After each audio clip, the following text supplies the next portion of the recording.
Estimados alumnos, sean bienvenidos. En esta oportunidad estudiaremos las magnitudes eléctricas más importantes. Esta temática es relevante ya que a partir de ella debemos estudiar la ley de Ohm.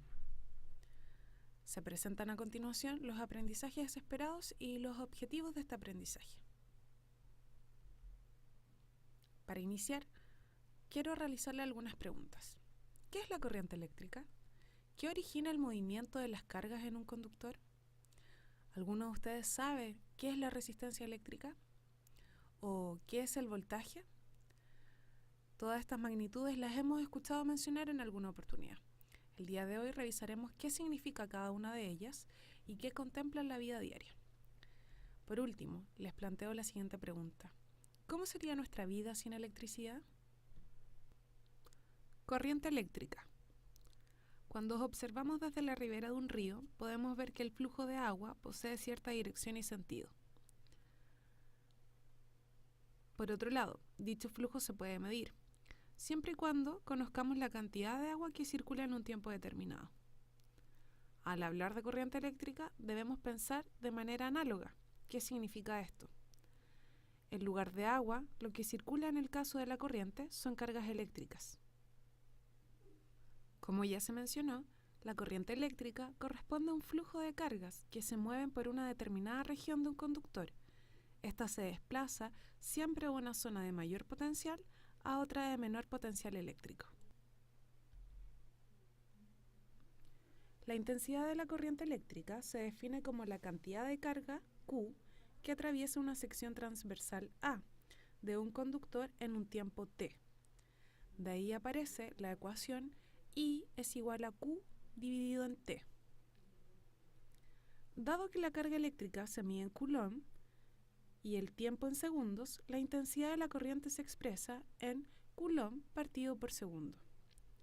Esta división de unidades se denomina ampere. Como se observa en la imagen, mientras mayor número de cargas circulan por la sección transversal de un conductor, mayor será la intensidad de corriente. ¿Cómo mido la corriente eléctrica? Para medir la intensidad de corriente eléctrica se utiliza un instrumento llamado amperímetro.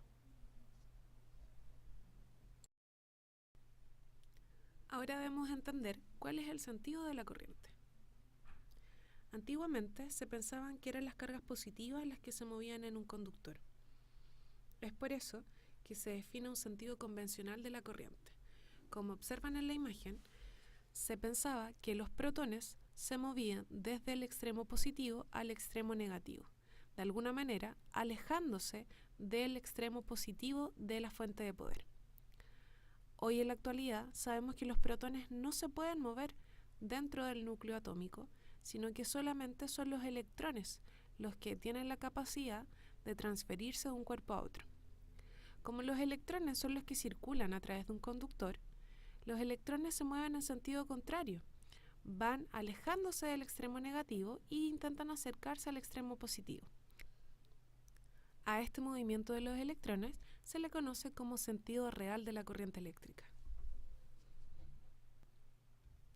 Ya que estamos hablando de corriente eléctrica, solamente para diferenciar existen dos tipos, a la cual llamamos corriente continua, que es la entregada por las baterías y pilas, y a la que llamamos corriente alterna, y la encontramos en toda la red domiciliaria. Para que las cargas puedan moverse al interior de un conductor, requieren energía. Esta debe ser proporcionada por una fuente de poder, la que puede ser una pila, batería o un generador eléctrico. Es importante señalar que no solo se debe considerar la energía eléctrica que suministra un dispositivo, sino que también la cantidad de cargas que se requieren mover. Comprenderás que no es lo mismo aplicar una determinada energía a una sola carga que a 1.000.000 de ellas.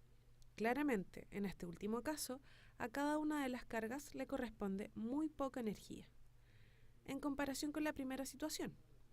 Es por ello que es necesario introducir una nueva magnitud, la diferencia de potencial eléctrico o voltaje. Este corresponde a la cantidad de energía que debe suministrar la fuente de poder por cada unidad de carga que se moverá. La unidad de medida del voltaje es el volt, en honor al físico italiano Alessandro Volta, ¿Quién fue el creador de la pila eléctrica?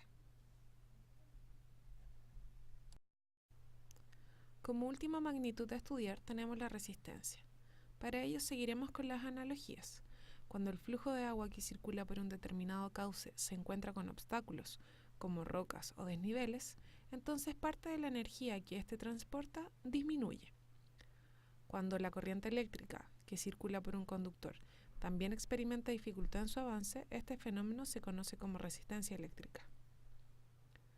La resistencia eléctrica depende del tipo de material, del largo y de la sección transversal o área del conductor. Parte de estas características permite clasificar los materiales en conductores, semiconductores y aislantes. Dicho lo anterior, damos por terminada la actividad. Antes de despedirme, les dejo planteada la siguiente interrogante. ¿Qué es la conductividad? Los espero en la clase con sus respuestas. Hasta pronto.